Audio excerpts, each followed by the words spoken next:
We never know where life will lead us or what may hinder us along the way. But while every day can feel like one big question mark, it doesn't have to. With the right insights, strategies, and solutions from Western and Southern Financial Group, together we can look ahead to leave the unknown behind. What's football focus doing? Last week they had Brady. This week they got Brady. We're literally doing it differently from everybody else. As a matter of fact, moving forward from this point on, I will not make reference to PFF. Do you not understand that they are that way because you're Joe Flacco? And you just like to discredit things that people deserve credit for. It's a bonus edition, Sam. Welcome, everybody, if you're live on YouTube. Where are you going? Thought I was going to sneeze, but it didn't happen. Fake sneeze. Come on, keep the energy up. I'm here. It's Friday morning. It's the end of free agency week. Yesterday, we went all in on the AFC. About 2 hours of goodies.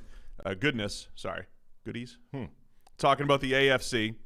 And it wasn't, we went down all the moves and all the good stuff. So go through our AFC podcast from yesterday. This is your bonus because we're going through the NFC today. So we'll go team by team and just kind of analyze where they are at the moment. Also, PFF NFL Daily. If you guys haven't subscribed yet, if you're listening on the podcast, pause the podcast, go subscribe to the PFF NFL Daily. And if you're on YouTube, you can do it on the side. Just go to your phone, hit subscribe, PFF NFL Daily, because we break down the best available remaining free agents. I think you could probably do it on the side on your phone as well. I think phones are both. capable of that now. Yeah, you can multitask. So make sure you just go hit subscribe to the PFF NFL Daily. Because as I was telling you yesterday, we're doing team by team here on the main PFF NFL podcast, but we actually needed an extra 10 minutes last night to go through the best available remaining free agents. We needed more time to talk, Sam, which is why the Daily exists. So let's do it. Let's start with the NFC. Do you want to start with the NFC West? Wow. Let's really reverse it. Well, now, this would be bad strategy. We're live at 9:30 a.m. Eastern. Yeah. There's no way anybody on the Cardinals West Coast and Seahawks fans are awake, right? Mm-hmm. So we'll start with the East. Okay. Just saying. All right. Right? This is the right strategy. I mean, you've just thrown a wrench into the whole thing now. There's a whole bunch of people on the West Coast that think we have this West Coast or East Coast bias, despite the fact that we're buried or do you think they're all driving to work listening to us on YouTube? I mean, maybe. I'm just saying that we get routine complaints about the fact that the West is always the last. They always have to wait through everything to get to their division, and we ignore them, and they sometimes get truncated because we run out of time and have to, squeeze it in late. So you were like, oh, let's throw those guys a bone, and then took it right away. You just dangle it in front of them, and then went, no. Next time we do team-by-team stuff, and it's not live at 9:30 Eastern, we will go West first. But we're going to start with the NFC East. Pick a team. Pick a team? Dallas Cowboys. Yeah. What have the Cowboys done to this point? Well, they re-signed Dak. That was quite important. That was a good start. So you got that out of the way. And then since that point, two basic signings. Ty Nsekhe. I am all for every Ty Nsekhe signing. Ever, yeah. And then they re-signed cornerback Jordan Lewis to fill a major need because, yes, their entire secondary needed to be replaced, including Jordan Lewis. I mean, when you look at some of the offensive linemen that have been signed, Ty Nsekhe is a good move. So there was a lot of bad offensive linemen out there floating around, being picked up, and potentially playing games next year. Ty Nsekhe shouldn't have to play games, and if he does, is better than half the guys that got signed. So yes, great move. Most of our listeners don't have any idea who Ty Nsekhe is, but swing tackle extraordinaire. Yes, exactly. And he's been a free agent. He was a free agent 2 years ago. The Bills picked him up. He went there, played swing tackle, and it's essentially, look, PFF grades every time he's out there are just solid. He just plays good, solid football. He's an underrated pass protector. He's 35 years old. He's 35 years old, and he's played 1,749 snaps in his NFL career. Yeah, he's just always been good. I mean, last year, only 53 snaps, still 53 grade. I mean, 80 grade. Eric Crocker on Twitter posted a picture of him and Ty Nsekhe back when they were both in the Arena League. And the picture was simply captioned something like Eric Crocker and other, I can't forget what the team was called, Talons maybe, and other Talons players celebrating with fans. So Ty Nsekhe, even in the Arena League, was simply labeled other Talons players at the time. And now the man's backing up Tyron Smith and Lyle Collins for the Dallas Cowboys. Yeah, I mean, look, he's just a good swing tackle. I get excited about those moves. So good job, Dallas. Good insurance policy there. And then, Jordan Lewis coming back. You've got the new system. He's had a bit of an up and down career. I don't know if this is, hey, we don't have a lot of other options here. Go with the familiar one. Dallas still has some work to do at corner. What? Holden has just pointed out that we appear to be dressed the same. Oh, boy. We're wearing matching. You didn't wear curtains today. Well, I didn't. I went away from the curtains. I went to just regular striped T-shirt, and apparently it's like the exact pattern match for whatever J. Crew thing you've got over there. No, where do you Old Navy? What? There was an Old Navy sale a couple there months you go. back. Yeah. Yeah. Okay, It's so we've big, accidentally coordinated. big and tall stuff. That's unfortunate. Anyway, thanks, Holden. Yeah, thanks for pointing that out. Appreciate it. So Jordan Lewis signing his career. He's coming off his career low 48.1 grade. So you're banking on the previous years were all in the green. 2017 through 19 graded in the green, including kind of a short season in 2018. Overall, he's been solid, but we always talk about the fickle nature of cornerback play that kind of hit Jordan Lewis last year. That and the fact that everybody on that defense was bad last year. It was all bad. You are relying a lot on a change in scheme, taking a step forward and bumping everything up. So let's throw out last year to a degree. I know it's optimistic to do that, but it was by far the biggest departure for the rest of his baseline. 3 previous years, 70, 73, 66 in terms of PFF coverage grade. Numbers generally across the board were better.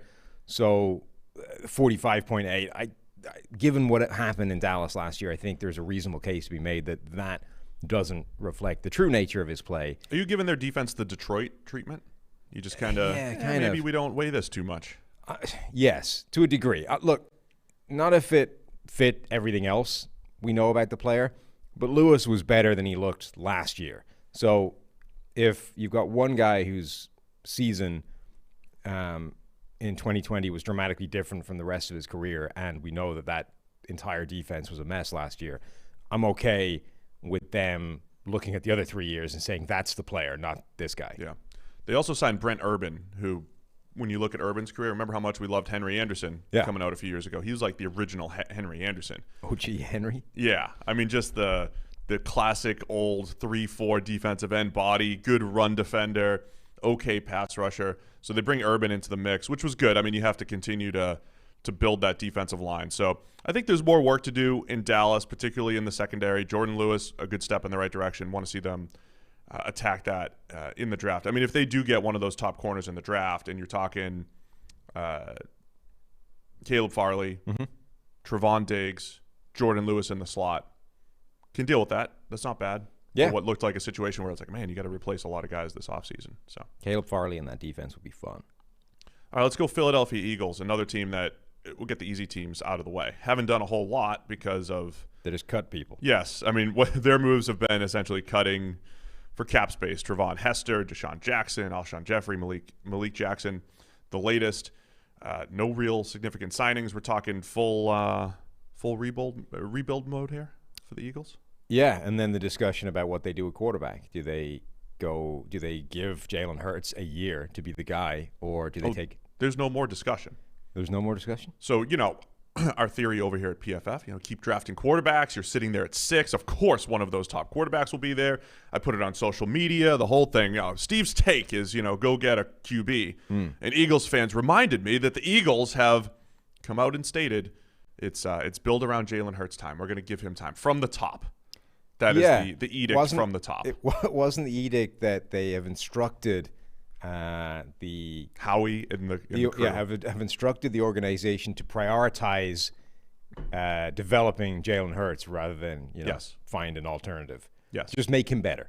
Just turn this guy into a franchise quarterback. If you could prioritize that, that would be helpful for our team. So go ahead and do that, and then we'll deal with everything else in the future. So what I would do mock drafts, which almost always include get a quarterback until you really know you have one. So, instead of giving them Justin Fields or Trey Lance like I have in the past, it'll probably end up being Kyle Pitts, which I think is like a legitimate option for them at number 6. Counterpoint, though, if you were planning on drafting a quarterback in 6 or potentially higher by trading, is that not exactly what you would be saying right now?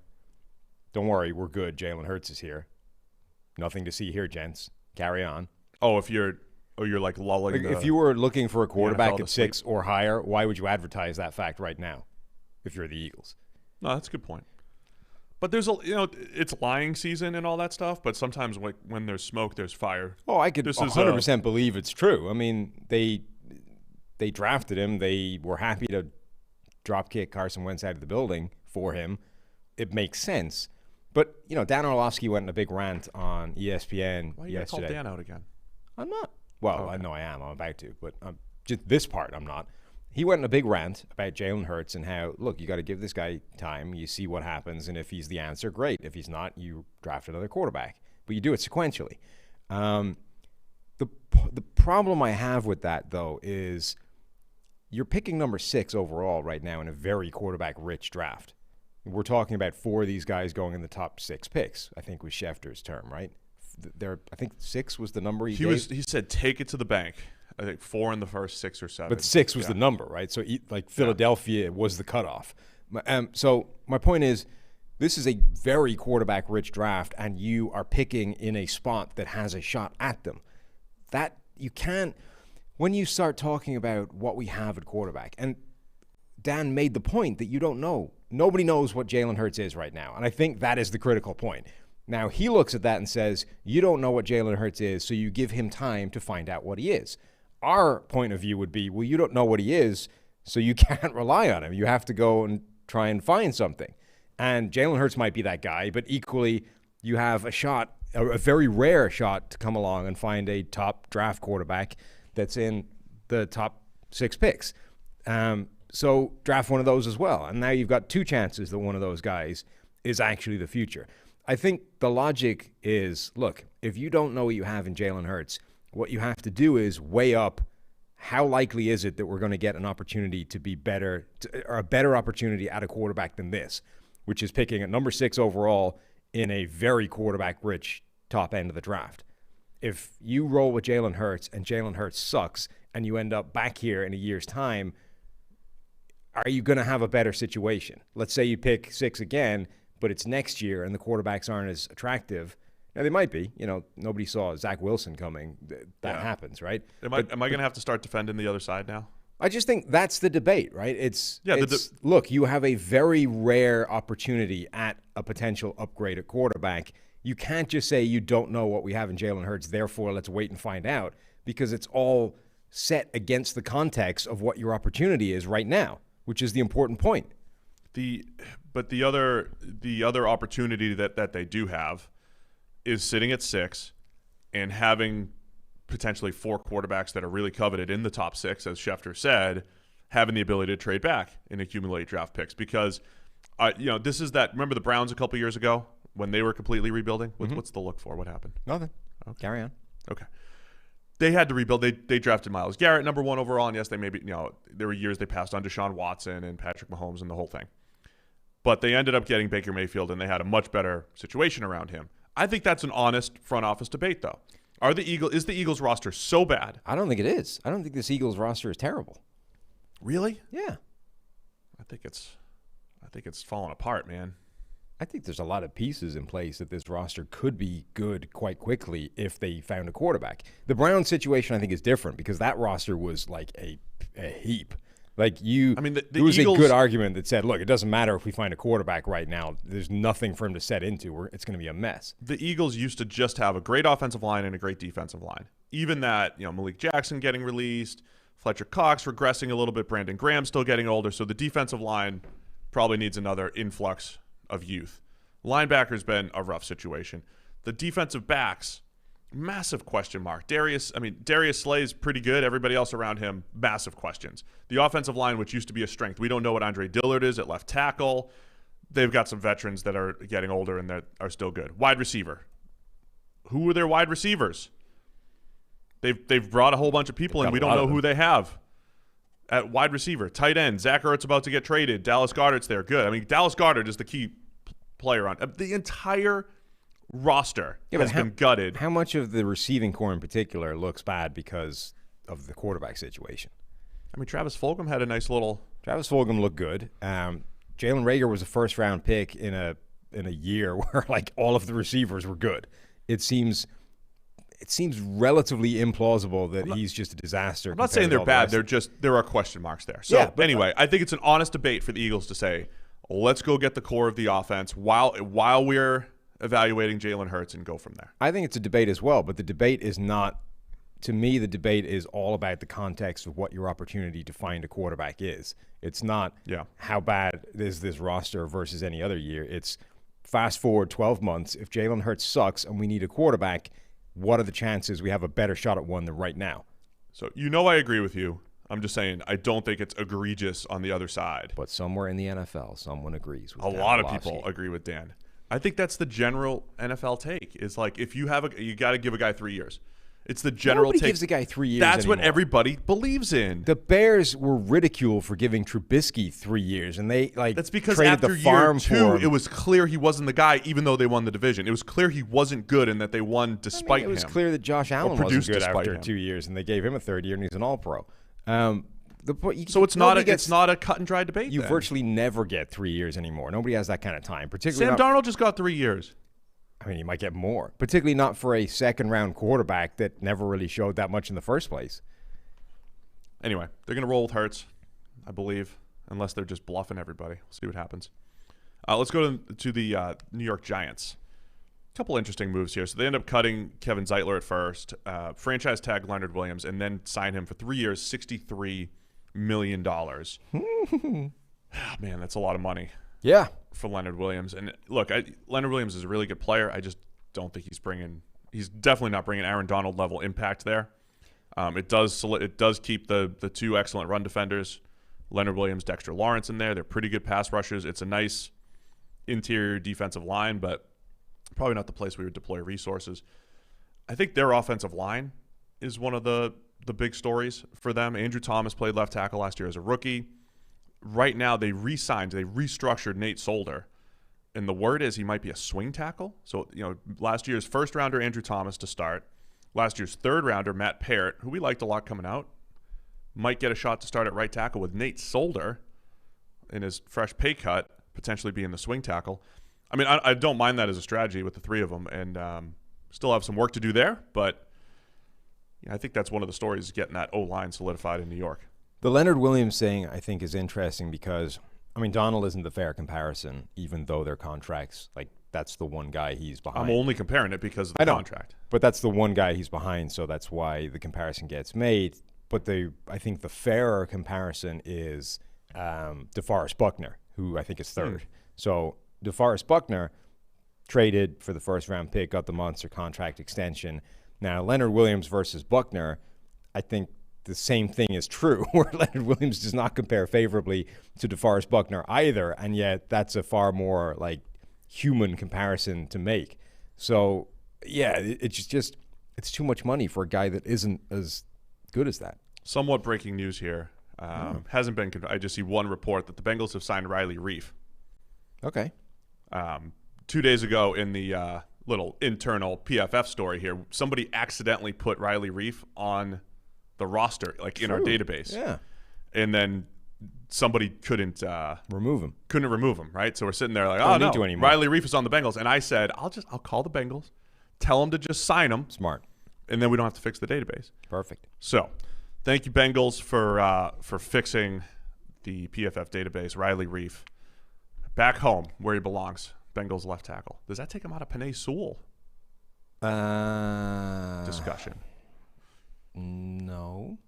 What's interesting They have is Jonah Williams and Riley Reif now. Where's he playing? Is he going back to right tackle? The last time he played right tackle was rookie year, right? I mean, Jonah Williams played right tackle when he played with Cam Robinson at Alabama. He had 2 years at right tackle before flipping to the left side his junior year. But Riley Reif has played right tackle in the NFL as well, but I don't think it's since his rookie season. I can see Jonah moving. Oh, no, it is. So he's got a season in 2016 as well. His rookie year, by the way, was the best year we have in terms of grade on record for him. He didn't give up a sack. He had a run blocking grade of 86.4, which is the best in his career by 8 points. That was at right tackle. 2016, not so great. 69.1 overall grade. Gave up 4 sacks, 44 total pressures. That's quite a lot. So, yeah, those are those 2 seasons, I think, where he's played right tackle. That'll be interesting, man. Jonah Williams and Riley Reif. And this is it's a creep back toward average move for the Bengals on the O-line. I think it opens up wide receiver at number 5, though, even more. Instead of this locked into Penei Sewell or grabbing a Rashawn Slater at tackle, I think all of a sudden now they're going to look at Jamar Chase, Devontae Smith, Jalen Waddle as a wide receiver to complement T. Higgins and Tyler Boyd, which, we've been tweeting about for a while that it's not bad. So let's where were we here? Giants moves. Mm-hmm. I'm all about their offensive line reshaping. It's not great right now. Rumors about Kenny Golladay coming in. Yeah, they're one of the teams supposedly still in that. I feel like that's needed. You like Golladay fit with Daniel Jones, right? You need a YOLO quarterback for Golladay. Yeah. And I think, again, I always make the Jones Nick Foles comparison. Is that a good thing for a young quarterback, though?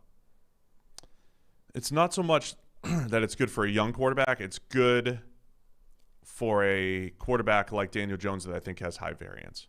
Yeah, I just don't love as a strategy pairing a young quarterback with a player who invites YOLO as a strategy. I mean, it's not like it's the only thing Golladay does. I know, but it is his forte. It's what he's good at. The point is, if you know that guy is exceptionally good at that and you're willing to start warping what you do to fit that skill set, I think you start to play the game in a different way that isn't necessarily beneficial to your overall development. Nuke Hopkins is the same story. I think players like that, they're fantastic. They're great players, but I don't know if it necessarily is a good thing for a young quarterback to be reliant on one of those players as particularly your number one target. I just think it starts to warp the way those guys play the game in a way that isn't good. Yeah, I'll still take it. I mean, if Darius Slayton's a good deep threat, they got John Ross for $2 million. Do that all day. Sterling Shepard working the slot. And then they signed Kyle Rudolph, and they still have Evan Ingram. What are your thoughts on the Rudolph signing? Because it's kind of a lot of money for a guy at the tail end of his career. It is. There's a bunch of teams that seem to be pivoting to this 2 tight end system or personnel capability, I guess. They have Evan Ingram, who's their receiving option at tight end. Kyle Rudolph will come in to be the second tight end, a more traditional in-line player, but a guy that's still a dangerous red zone threat and capable of making spectacular catches. It is a lot of money, but that does give them a different skill set and a different threat, particularly in the red zone, that they don't really have right now. So the other, going back to the Daniel Jones Golladay thing too, and Rudolph here, I always throw Foles out there, but what about Joe Flacco as a proxy for Daniel Jones? I mean, Flacco was pretty good early in his career, just a good solid quarterback. Not elite, just a good solid quarterback. He threw deep out and this and that, and he was an aggressive downfield thrower. He wasn't an egregious decision maker till maybe the end of his career, and then he also became conservative at the same time. But Flacco, when he got guys like Anquan Bolden, he had a Todd Heap to throw to. Flacco's best seasons are when he had just good receivers he could trust, and he gave them opportunities to make plays. And then they went on a Super Bowl run, but even around that, it was just good, productive seasons. I think that could be Daniel Jones. If you have a Golladay, you have a Kyle Rudolph. You mentioned Slayton as the deep threat. John Ross for 4 good plays per year. I mean, all of it adds up, man. All of it adds up. So I kind of like where the Giants are going there. I think defense can use some attention as well, obviously, but we'll see what they end up doing there. And they also signed Mike Glennon to back up Daniel Jones. Excellent. Who's left in the football team? Are they the winners of free agency, Sam? Yeah, they very well could be. They have made a lot of nice moves. When you consider this is a team that still doesn't really have an encouraging quarterback situation. Like they are what? They're a playoff team from last year. And Heineke. Yeah, they're a playoff team from last year, looking to build something encouraging going forward, and there's no real hope at quarterback. Like Fitzpatrick is solid. I'm not. We love Fitz. Fitz is great, but Fitz at his best is a bang slap middle of the pack quarterback who's going to have a bunch of stinking games in the course of getting to a middle of the pack quarterback status. Taylor Heineke has like a game and a half of good play in his life. Yeah. So it's okay. And Kyle Allen is Kyle Allen. Plus Old Dominion play. There's not an awful lot to get excited about in terms of long-term future. And instead of sort of, just being miserable about that or trying to strategize some monster move to jump up in the draft and snag a quarterback they don't really have a shot at, they've gone, all right, that's what we're dealing with. Screw it. Let's just build a good team around what we have and figure quarterback out later.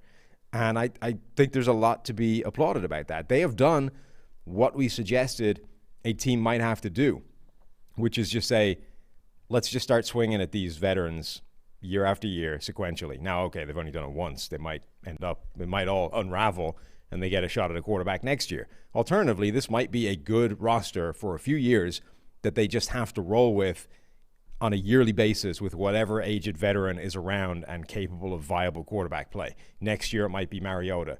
The year after that, it might be Andy Dalton after he gets bumped from Chicago. Washington could be in that 90s Minnesota Vikings mode right now where they're just cycling through guys that can play but are never going to last more than a couple of years. Bring back Brad Johnson. Do it, football team. Look, I think I like where the roster's going. I also think I don't know how many coaches around the league truly make a difference. Is that fair? I mean, there's 32 coaches at any given time. And there's a handful at the top that always seem to be making a difference. And then, the rest of it's just like quarterbacks are somewhat dependent on their supporting cast. A lot of coaches are. Certainly on a consistent basis, yeah. But I think Ron Rivera is one of those guys. And it's not that like he's always going to win 12 games or anything like that. He's just going to, elevate the team. We saw that last year. That football team roster last year was not good at this time. And all of a sudden the defense becomes a top 3 defense last year with the Steelers and the Rams.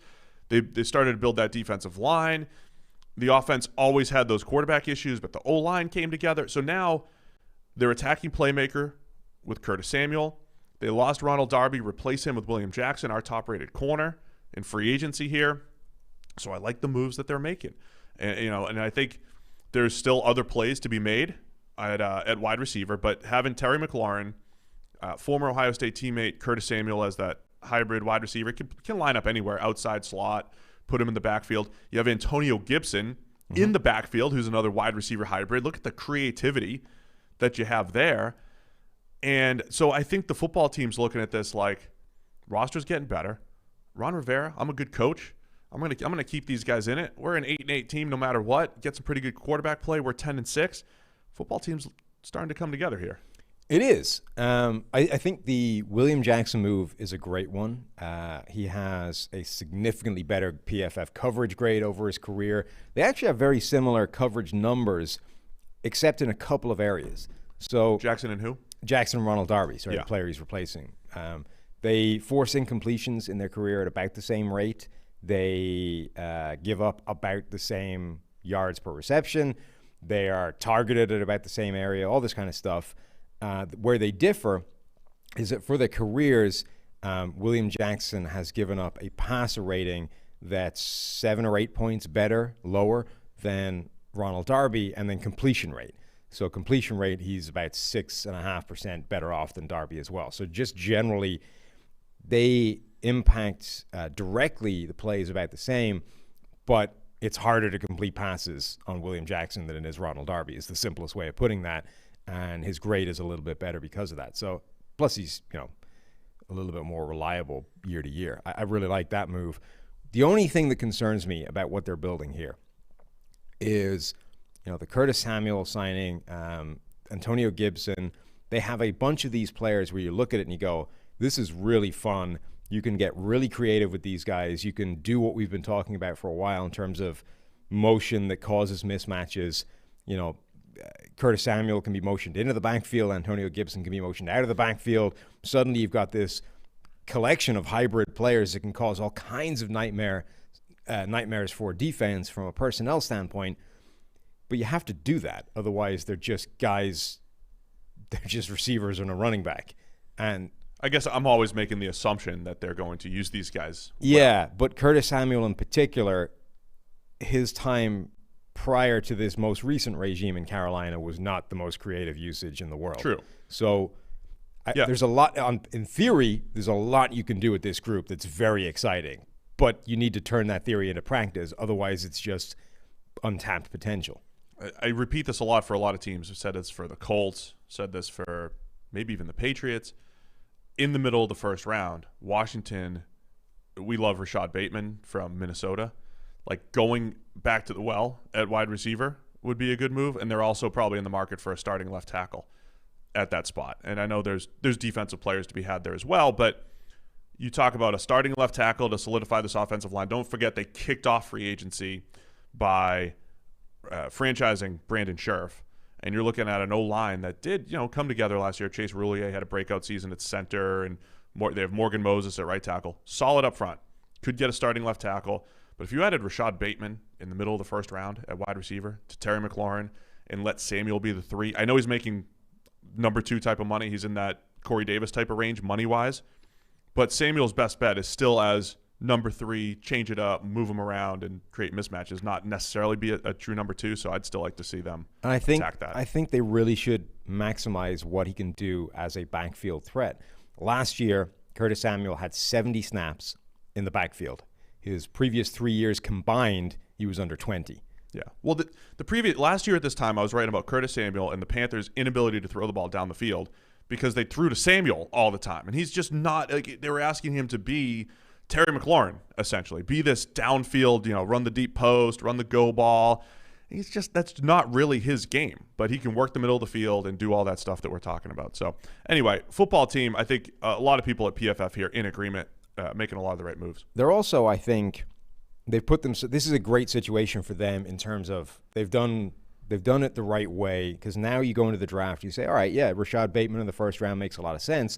On the other hand, it's not a nightmare anymore if they go into the season they haven't really added a receiver anymore. So if you go into if you hit other positions in the draft and you roll into the season with Terry McLaurin as your clear number 1, Curtis Samuel in the slot, and now some combination of Cam Sims, who they brought back, or Antonio Gandy-Golden, who could potentially jump forward in year 2. Like, he has the size and speed and athleticism and the tool set to be a viable number 2 as long as there's other people to do the heavy lifting.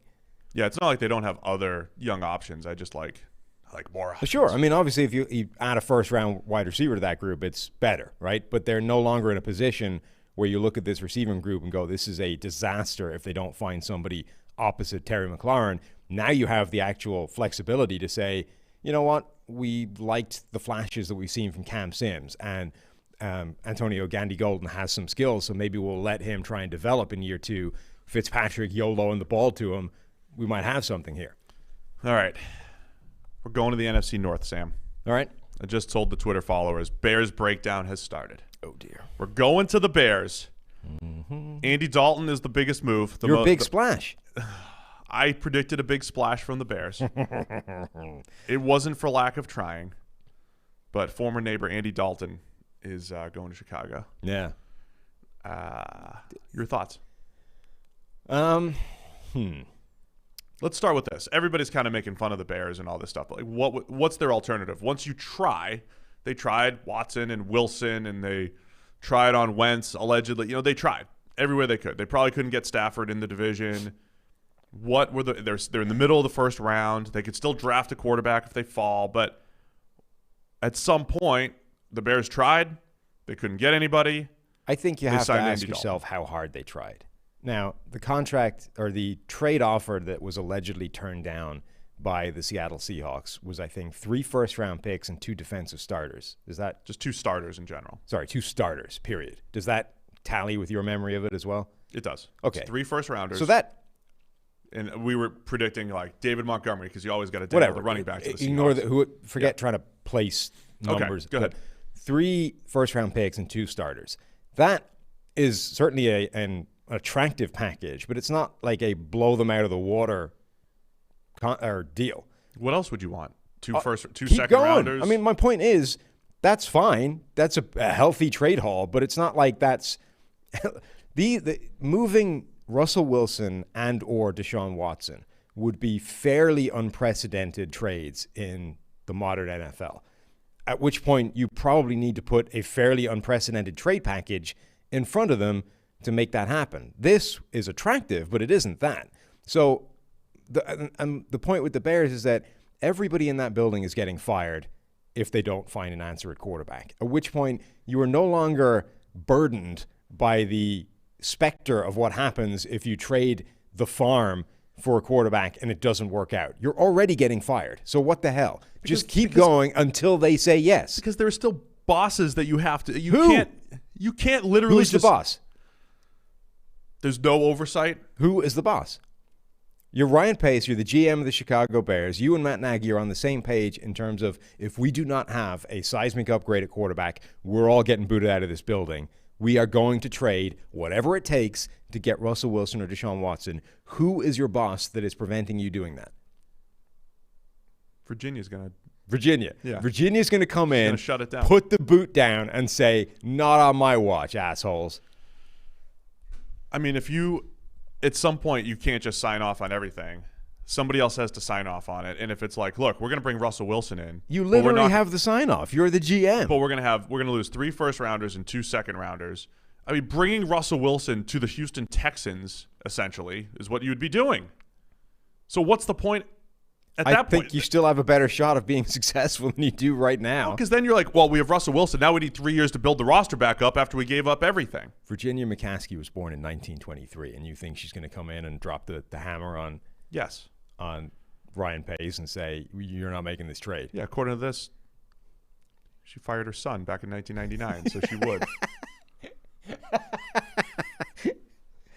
Anyway. I'm just saying, look, you had a way to go before that trade got too insane to even contemplate, and they either didn't want to go that far or, Seattle just said, look, you're not even in the ballpark, forget about it. Look, it's a bit like the Dak Prescott thing, right, where the mistakes that were made a couple of years ago, and there's no right answer from this point on. Chicago's, you haven't got a quarterback. You've screwed it up, and you now have limited options. You've got 2 viable quarterbacks of the kind of upgrade that you need, and potentially you can't get either of them. So at that point... So the Bears made a mistake by not giving up, say, 3 first-rounders, 2 second-rounders, Khalil Mack, Kyle Fuller, entire roster. Let's assume for a second that the 2 starters were Kyle Fuller, who they were about to cut anyway, and David Montgomery or somebody else that wasn't going to move the needle. Of course, that's fine. Okay, so immediately you can upgrade the trade by saying, well, all right, instead of a guy we're going to cut tomorrow, how about Khalil Mack instead, or Roquan Smith? Honestly, I still don't think Seattle does it, though. Maybe not, but my point is simply that the deal that was turned down is not enough for me to say they exhausted all possible avenues before just resigning their fate to the Red Rifle. Is this the worst team in football? No, it's not the worst team. They were a playoff team. They're not terrible. Just asking. They just have Andy Dalton as their quarterback. I tell you what I do. I do feel sorry for Andy Dalton a little bit. I don't. He just signed for 1 year, $10 million. A little bit. So as sorry as you can feel for a guy who's, a filthy rich millionaire and, gets to play football for a living. But that dude is coming to his introductory press conference as quarterback of the Chicago Bears, answering questions essentially of, so you're a giant letdown to everybody in this building. So why aren't you Russell Wilson? Yeah, it's basically like, so you're a colossal disappointment to your fan base already before you've even taken a snap. How do you feel? Are you Deshaun Watson? And he knows. I mean, he understands that they didn't want him as their starter. Like, he's the booby prize. Like, that's just a crappy situation to be in. Like, generally speaking, the quarterback of a team is the guy to be idolized and celebrated and feel like a leader. And, you're great. You're the guy. You're the alpha, the big man on campus. He's coming into a situation, and from step one, it's like, you're the guy nobody wanted here. How does that feel? It's not great. Anyway, what's the rest of the roster look like here? They re-signed, so Bobby Massey gets cut, released. They bring back Jermaine Ifedi for 1 year, $5 million. Ifedi had been playing guard. He's become a decent guard. But they have a hole at right tackle. Allen Robinson's back on the franchise tag. They're trying to trade Anthony Miller. Darnell Mooney right now is their wide receiver 2. Good speed. I will say, by the way, the Red Rifle is the best quarterback that Allen Robinson has had since he was a teenager. That's true. He's at least accurate. Yes. Ish. And he's accurate enough. By quite a distance, actually, when you think about it. I mean, Bortles gave him opportunities for whatever it's worth. Not much. As far as receiver opportunities, it's not always about accuracy and being good. It's just YOLO quarterbacks are just as good for receivers as Yeah, but at some point as a quarterbacks. receiver, you just like to see the ball come to where it's supposed to be. Yeah, that's true. Defense, the secondary needs some work. I mean, there's Particularly now. other pass rusher opposite Khalil Mack. Even though Robert Quinn's there for a lot of money, I mean, there's just a lot of other places they need to upgrade as well. We also don't have a number one corner anymore because you just let him go. Yeah, I mean, Fuller's Jalen. out. So cornerback is in play for them to upgrade. I mean, it's not like they have the most flexible cap situation here either. Jalen Johnson was good for the rookie class that came in, but when you look at the totality of his rookie season, there was still quite a lot of getting lit on fire, as there was the case for all young cornerbacks. But if he now has to step in and be the number one, I mean it's getting pretty ugly behind him. Point is, not a lot of big moves by the Bears. Yeah, And if you're going to win with Andy Dalton, not a lot of big moves. need a strong ecosystem. And your quarterback splash play was the red rifle. I predicted a splash play. Yeah, It just didn't land. no, it didn't. Let's go to the Detroit Lions, staying in the north here. Cut. Let's go through the cut list here, Sam. Oh god. They traded Matthew Stafford, we know. Yeah. Cut Desmond Trufant, Justin Coleman, Jesse James, Russell Bodine, Christian Jones, Chase Daniel, Danny Shelton. Bring back Romeo Okwara, 3 years, $39 million. Mm-hmm. Tyrell Williams they signed, wide receiver from the Chargers, 1 year, $4.7 million. Signed Jamal Williams at running back, and then they traded for Michael Brockers, who was going to get released by the Rams. He goes, the familiar faces coming over from the Rams, Brockers, and it sounds like he's going to sign a long-term deal to be a part of that defensive line. What are your thoughts on what the Lions are doing here? Full rebuild mode. It is. I mean, most of the guys they cut made sense. There's a lot of holdovers from the old regime, a lot of guys that don't necessarily have a significant future there. They also added Brashad Perriman. Yeah. Who plays for the same team that his dad did now, right? Yes, there you go. Brett. That's a reference that most of the people Brett listening Perriman. have no clue. Your mid-'90s Lions, man. Yeah. Your 90s Lions. Brett Perriman. Does Herman Moore have a son that we can get in here as well? Yes, get him over there. Speed, Me and Speed in deep threats, Perriman and Tyrell Williams, both similar players in that regard. So you had some speed for Jared Goff. I don't hate the Romeo Okwara move. It's a reasonable chunk of money, but I think if anyone was going to take a look and see, hey, this guy, the lights seem to go on for him towards the end of the year, it makes sense to stay in Detroit and make that happen with his brother as well. So I kind of like that move. Signing Jamal Williams just seems like a waste. I mean, I get that he's not an untalented running back, but come on, you can find a Jamal Williams anywhere for not much money. I mean, it's 2 years, $7.5 million. Right, but that's like $5 million more than you needed to spend to create the same thing. So Jamal Williams and DeAndre Swift, 1-2 punch in the backfield. Look, this offseason is all about getting guys that are going to be a part. You're trying to sign guys that are going to be a part of your rebuild 2 and 3 years from now. So like a 1-year deal for Tyrell Williams doesn't necessarily do that. A 1-year deal for Brashad Perriman doesn't necessarily do that. But I also think you also want to win along the way. And you also want to see what you have in Jared Goff. I think that's a fair assessment, right? Like you want to see how good he is outside of the McVay nest. Do you think that Tim Boyle starts games this year? The cult hero here. Yeah, former Aaron Rodgers backup, current Jared Goff backup after they signed him. He's intriguing enough. The most ridiculous, horrible college stats at UConn. Just ridiculous. But he's always been pretty good in the preseason, right? And he's been the backup.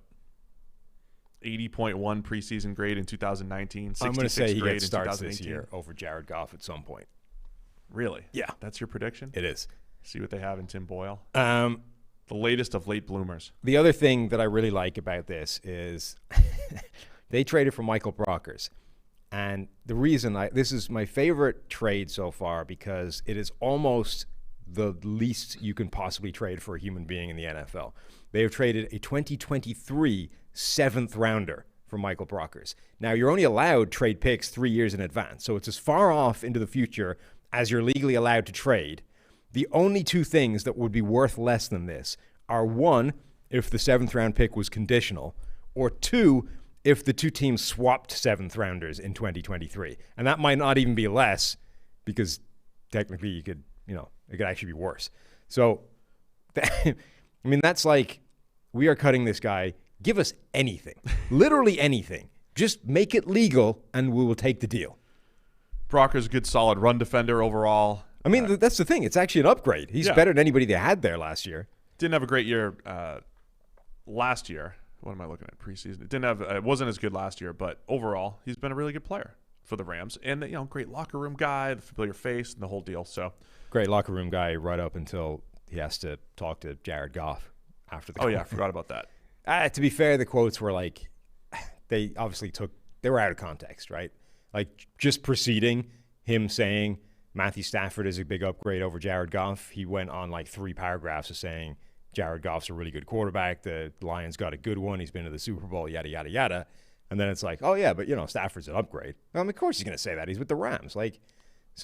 Thank you for adding context to that. That in life in general is really frustrating me lately. Yeah. Headlines. Headline out of context quotes, because nobody, everybody's lazy and only wants to read a headline. Yeah. And then just click retweet and tell people, and it's like character assassinations for people like Brockers who didn't do anything wrong in that situation. So, whatever.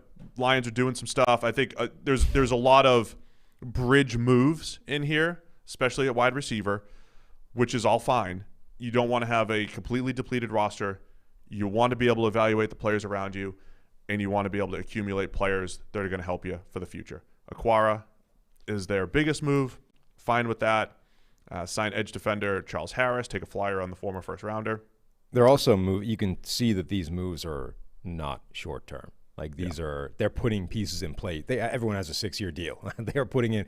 This is not going to be a year one fix. They are putting this in place to be like, hey, look, this is going to be a year step process. We're going to get a little bit better this year. We're going to be viable. Next year we'll get better, and then a year after that will be good. The 49ers signed John Lynch and Kyle Shanahan back in 2018 or 2017 to 6-year contracts.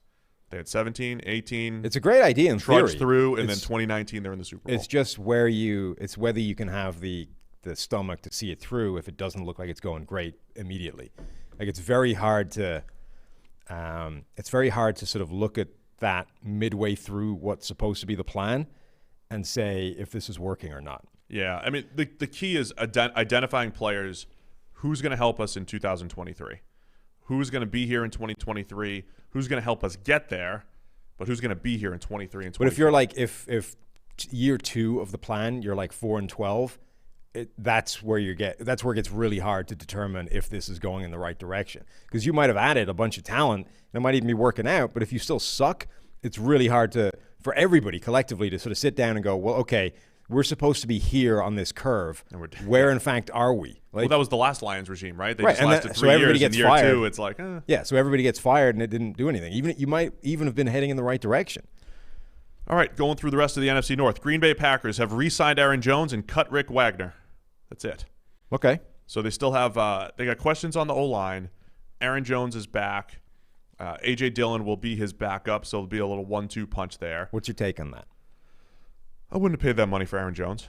It's not egregious money. I think they're only really locked in for the 2 years. But it still comes down to the opportunity cost deal, right? So I know the Packers aren't the team that's going to go light up the transaction sheet and sign 15 guys in an offseason.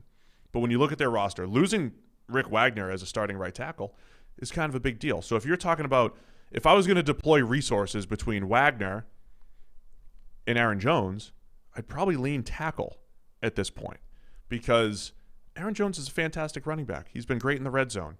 He is also taking advantage of good run blocking, spread sets, teams needing to stop Aaron Rodgers in the pass game first and foremost every single week. Offensively, I know you don't want to think too short term, but David Bakhtiari's a little banged up going into next year. You don't want Billy Turner right now slotted as your starting right tackle. You'd rather have him inside at guard. You're sliding Elton Jenkins over to center. It's like a whole reshaping of the offensive line, which has been really good the last couple of years. And as Aaron Rodgers gets older and older, I don't want to mess with the offensive line too much. I would rather invest resources there to just ensure that we're average or better and not take the chance that they land below average. And look, if the Chiefs are spending the whole offseason overreacting to their Super Bowl, the Packers can do the same exact thing. They had a depleted offensive line that the Bucs ran through and sacked Aaron Rodgers 5 times. Again, not all offensive line's fault. But the point is they put him under pressure in key times in the NFC Championship. So you've got question marks there. You still need a cornerback opposite Jair Alexander. That is the biggest question mark here. And then I'd look at the receiver position too. Again, if we expect Aaron Rodgers to play 95 overall football next year, he'll make everybody look good. Do we look at that as an outlier season right now? And he's really an 88 quarterback, an 87 quarterback, because that's what he's been in previous years. And if that's the case, like every other quarterback in the NFL, you gotta kill it with playmakers everywhere. Alan Lazard, pretty good. Devin Funchess might be back. Valdez Scantling, but there's still more maybe to add there as well. So I feel like all these other periphery holes are bigger, more important than the running back. We're only halfway through this offseason, obviously, not even halfway through. But and this podcast. Yeah, the start of free agency and the draft and talent acquisition season. But this is a year and a half or 2 years or however you want to phrase it of this team kind of treading water in terms of what they're doing so they've back-to-back 13-3 seasons. The first one of which we think was kind of an overachievement. They weren't necessarily as good as that 13-3 season. They got eviscerated by the 49ers in the championship game. This season, I think, was more fair. I think they were as good as a 13-3 season and still kind of got their ass kicked in the NFC championship game. And in both years, they haven't done much to react to that. Like, year one, the big story was you draft Aaron Rodgers' replacement and then a running back and a H-back and nothing that's actually kind of attacking the positions of or the issues from a year ago. And when you say, well, it worked, well, the reason it worked is because Aaron Rodgers catapulted back into the stratosphere of like untouchable quarterback. They essentially had elite seasons and had the number one player at quarterback, wide receiver, and cornerback last year, the three most important positions in the NFL. That's why it worked. That's why they went back to the NFC Championship game. That's why they were the 13-3 again. But it didn't, like, what you didn't change any of that. Like, you adjusted the other pieces. So now you're the same thing. It's like, well, what are we actually getting better here? Because we've kept Aaron Jones around, okay, but now we can't go and add a number 2 corner because we don't have any money. You can, but you're now looking for the draft, and we've talked before. Now you have to hit that. That's a problem, drafting for need. You can't add to the offensive line, which has kind of been an issue, and that might actually impact the running position with Jones and Dillon. So the Packers seem to be almost complacent of, well, yeah, we're this good. We don't need to do that much. We'll just tinker here and there and try and keep the things that we have in the building. I think they need to make more significant changes than that because they do have an actual hump that they need to get over if they want to win a Super Bowl. They need to address some weaknesses that they haven't been in the last year or two. Yeah, I mean, that's my whole thing, right? I mean, it seems like last year they were moving toward more run game, and hey, that's what San Francisco did. They ran the ball, and they didn't have to throw it in the NFC Championship and all that stuff. And it seems like they're still moving in that direction. I saw this said the other day, and I think it's a good point, right? In isolation, drafting Jordan Love in the first round, a developmental quarterback when you have Rodgers, is fine. In isolation, maybe you take A.J. Dillon in the second round as a running back, fine. But when you start to combine those things, and we're going to go into next year, and how many of last year's draft picks are going to contribute in 2021 for the Packers? A.J. Dillon's going to be your backup running back. Josiah DeGuara, he's going to be like your backup tight end / H-back. I mean, what are you going to be getting from that draft class? Who knows? Maybe not much. So, yes, the risky part here is 2-time losing team in the NFC Championship the last couple of years is really dependent on their draft class coming in this year right now, or Aaron Rodgers just playing at a superhuman level. And it's just a margin of error. I think when you're looking into 2021, you have to anticipate some kind of regression from their 3 most important players. Career years out of Aaron Rodgers, Devontae Adams, and Jair Alexander. And Matt LaFleur, by the way, sure, too. I mean, that coincides. So either they figured it out, had a great system, and got on the same page, and that's going to continue, or it's got to regress. But for this team to just stay at the level they were, you need to repeat a career year from your 3 most important players. That's probably not going to happen. You just have to budget for at least one of those 3, if not all 3 of them, taking a step backwards. So the question becomes, well, how have you offset that? And right now they haven't at all. Guys, we have a great deal with our friends over at Underdog Fantasy. If you like fantasy football and if you like playing fantasy for money, you need to check out Underdog Fantasy. Underdog's got everything, including season-long and playoff best ball. Best ball is a season-long game where you draft a team like you normally do, but that's it. No in-season roster management. Underdog automatically selects your best performers each week, saving you loads of time. Now, this deal is incredible because if you go to Underdog Fantasy, deposit just $10 using the promo code PFF, you get a free PFF Edge annual subscription. That's $40 of value for just $10 when you use the promo code PFF. Draft now at Underdog Fantasy. Let's wrap up the North with the Minnesota Vikings. Sam, your thoughts on the Vikings moves? I love that laugh. I love it. I mean, I don't know what they're doing. They signed Dalvin Tomlinson. Okay. Dalvin Tomlinson was their prize. That was the guy they had prioritized. The 2 target. years, $22 million. Sure. Dalvin Tomlinson is not a bad player. He is more run-focused than pass-focused, and there's a limit to how much you want to target a guy like that, but the Vikings' defensive front was miserable. They needed an upgrade. Fine. What they've also done is suggest that he will be playing 3-tech in that defense, while Michael Pierce, who opted out last year, comes back and plays nose tackle. Explain 3-tech, because some of our fans don't always know. So 3-tech is essentially the pass-rushing defensive tackle in a 4-3 front. You line up outside the guard, you shoot gaps more than you occupy space, and clog up running lanes. The nose tackle is the guy buried in one of the A-gaps between the center and the guard, and the 3-tech is therefore freed up to be one-on-one on the outside shoulder of a guard. I think Aaron Donald is the prototype, not that everybody's... And get it, or Warren Sapp, or however far back you want to go, and that because that guy's freed up to be one-on-one and shoot a gap, he's able to rush the passer better. There's basically nothing in Dalvin Tomlinson's career so far that suggests he can do that to any kind of high level. And it wasn't an amazingly good move when you thought that they were just going to be using some kind of rotation of Tomlinson and Pierce, or have two nose tackles on the field at the same time, a little bit like the Ravens did with Pierce and Brandon Williams.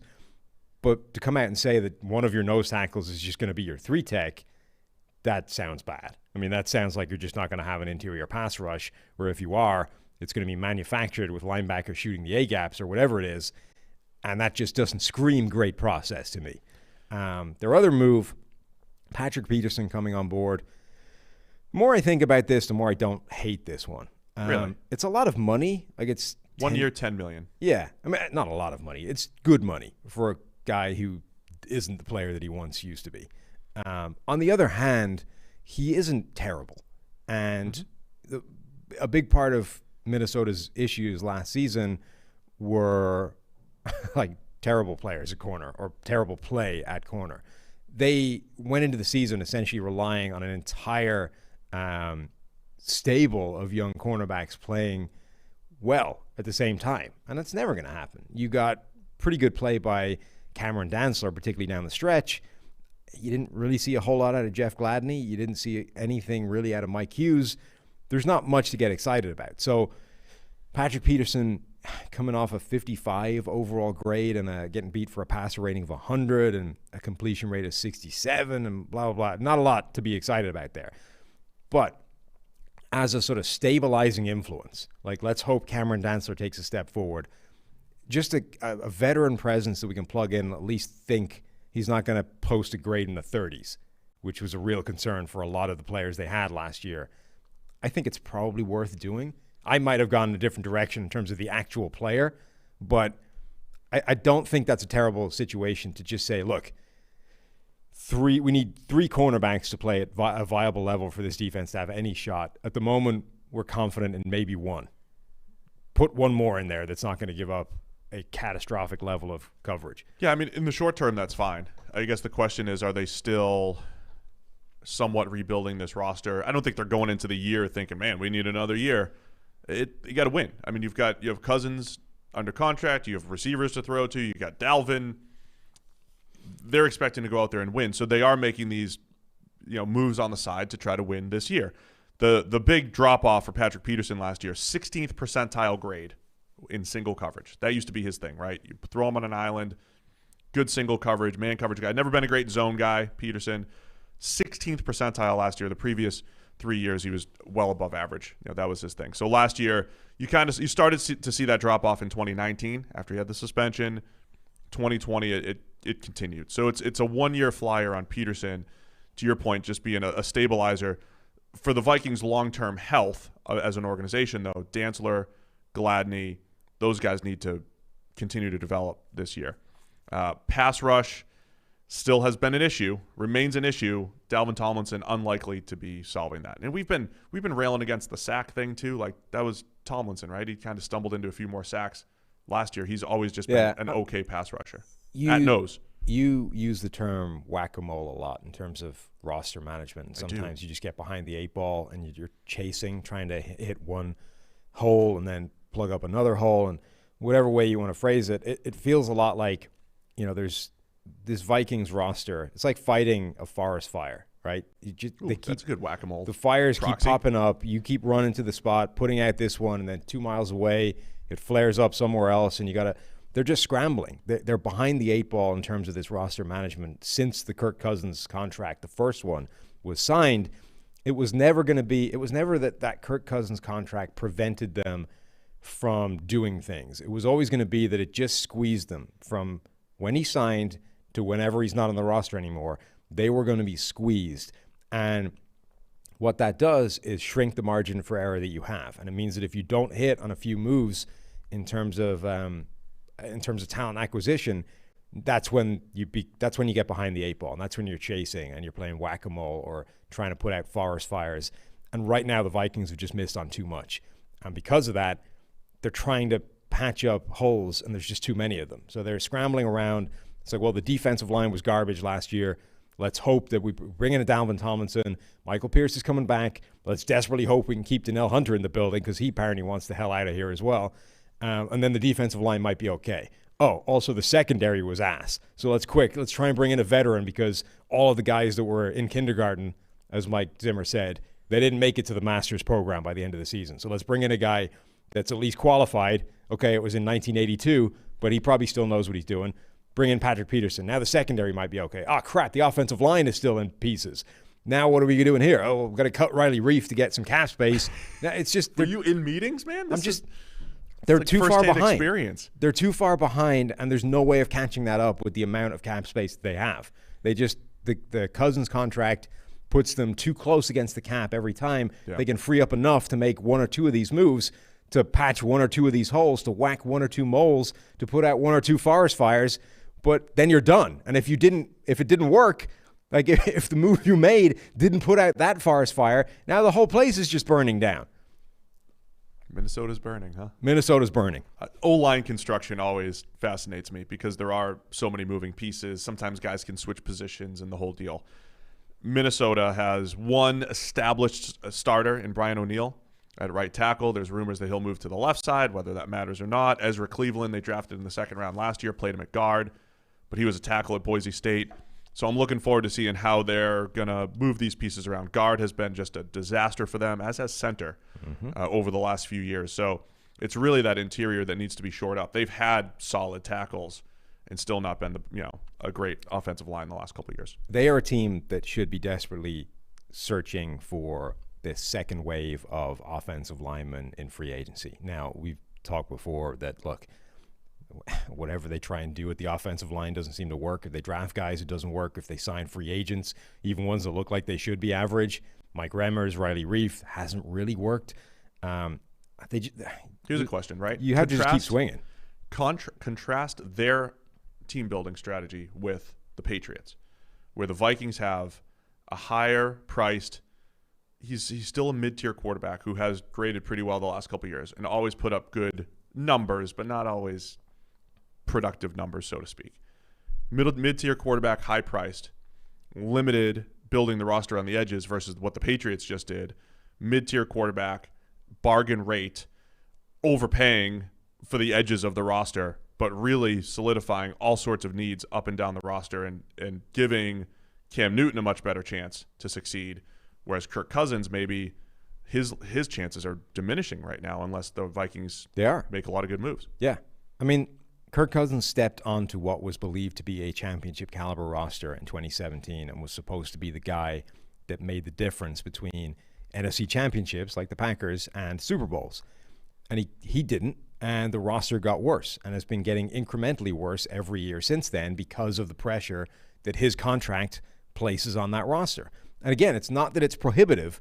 You can still assemble a championship caliber roster with the freedom that Kirk Cousins' contract presents to you, but it means that you have to be super efficient with your talent acquisition. You no longer have the room to screw up, essentially. You can't swing and a miss anymore, because if you miss, now you're 2 steps behind the 8 ball. And if you miss again, now you're 3 steps behind.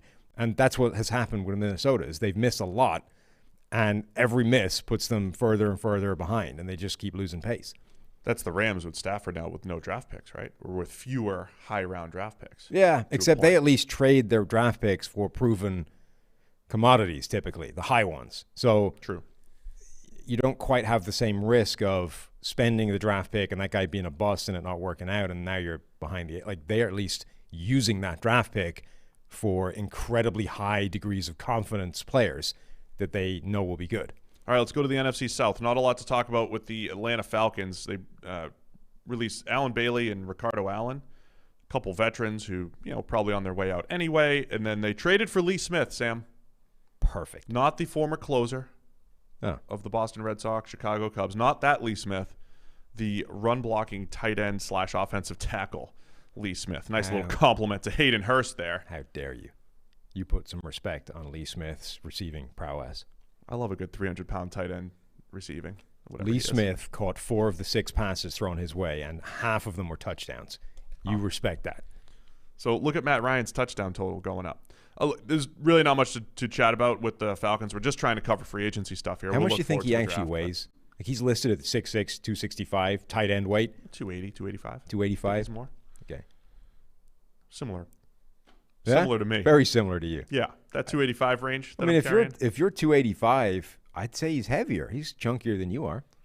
Yeah, but my long bones. Not that much. I mean, he's 6'6". You're allegedly 6'10". Probably closer to splitting the difference. Look, I hide my weight pretty well. A lot of weight that I'm hiding here. Chunkier than you think. You're big boned.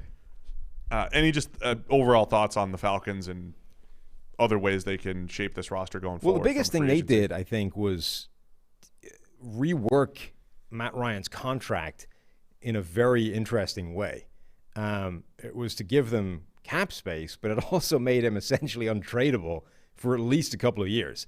Like the Falcons this season, new regime, whatever, a lot of the talk has been, well, what are they going to do with Matt Ryan? Are they going to move on? Are they going to ship out him and Julio? Is this a complete rebuild immediately?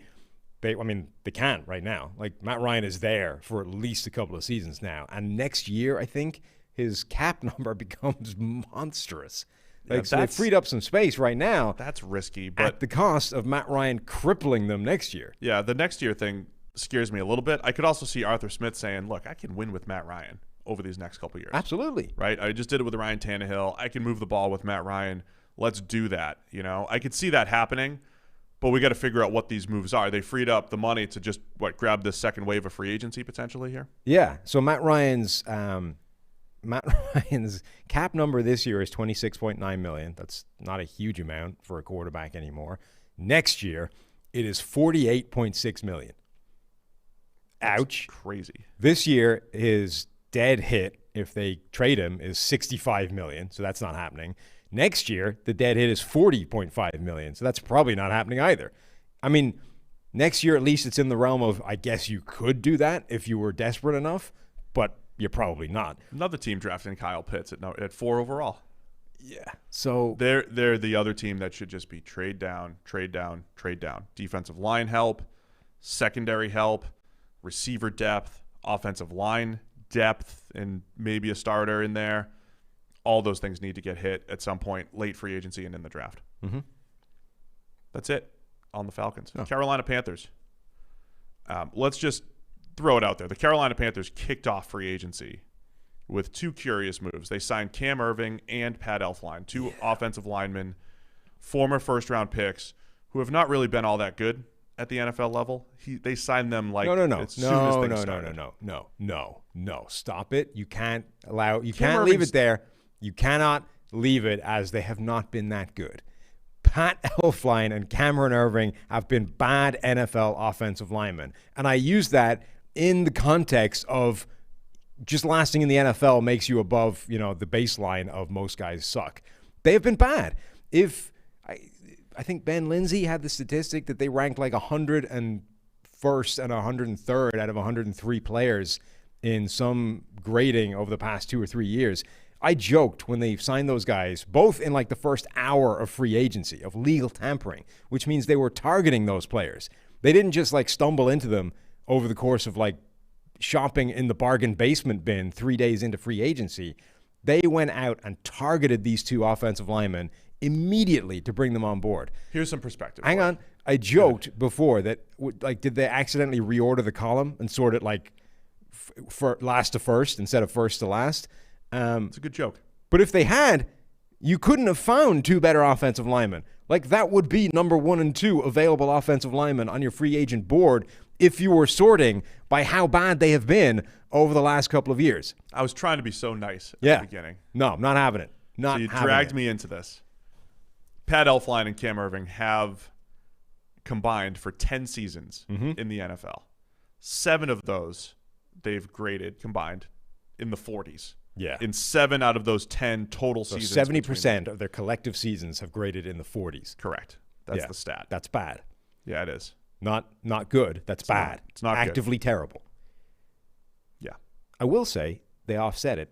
Well, no, they didn't offset it. They mitigated it with placing a franchise tag on Taylor Mouton and bringing him back. Taylor Mouton's been a very good tackle. So it's not like they don't know what a good tackle or a good offensive lineman looks like. He's been really good. They've brought back a very good offensive lineman. It's just, I don't understand why you would prioritize those two guys. I can at least see an argument that like a week into free agency needing some help on the offensive line, you sign two guys like that for very cheap deals because what the hell? As backups. Yeah, I do not understand going after them and signing them both within an hour of the tampering period being open. So yeah, presumably one of them is going to be starting at least. Like Cam Irving technically slotted to be the starter at left tackle at the moment. So, God. Yeah, I don't know what the plan is right there. Remember our old friend? I can't. We misidentified somebody on one of our tweets, and it's one of our old producer friends. He's like, "Man, I didn't report this." We said he was like the reporter on something. No, he's like, "Oh, that wasn't me." Sorry. Live on the air. Stay professional, Steve. Yeah, get it together. What else from a Panther stand? So they signed Hassan Reddick, 1 year, $6 million. For a guy this entire offseason when we're talking about. That's a good move. Yes, don't overpay for sacks and this whole thing. Hassan Reddick had a second half that was really productive. I would love to just see if he could replicate that. Hassan Reddick opposite Brian Burns, I'm in. I think that's a really good move. Keep him as a pure pass rusher. I hope they're not trying to convert him back to linebacker where he was another 40 overall PFF grade caliber player. But as a pass rusher, I like that. That's a good move. It's a really interesting one as well because he fits the category of a guy that should have been overpaid based on the flash and the numbers and the things that people are overpaying for. And he's got the first-round pedigree that sometimes. First-round pedigree. Guy had 13 sacks last season, has the speed and the athleticism, and the highlight reel is incredible. I guess teams saw through it. Maybe it's the fact that all of it came in one game. Almost all. Like 13 sacks, 5 of which came against the Giants. Yeah. Maybe you look at that and you say, all right, that's not great. And even when you look beyond that, 17 of his pressures came in 2 games, the Giants and then the Eagles in the next week, 4 more in week 16 against the 49ers. Those were his 3 elite games back to back to back. Everything else is a little bit more suspect.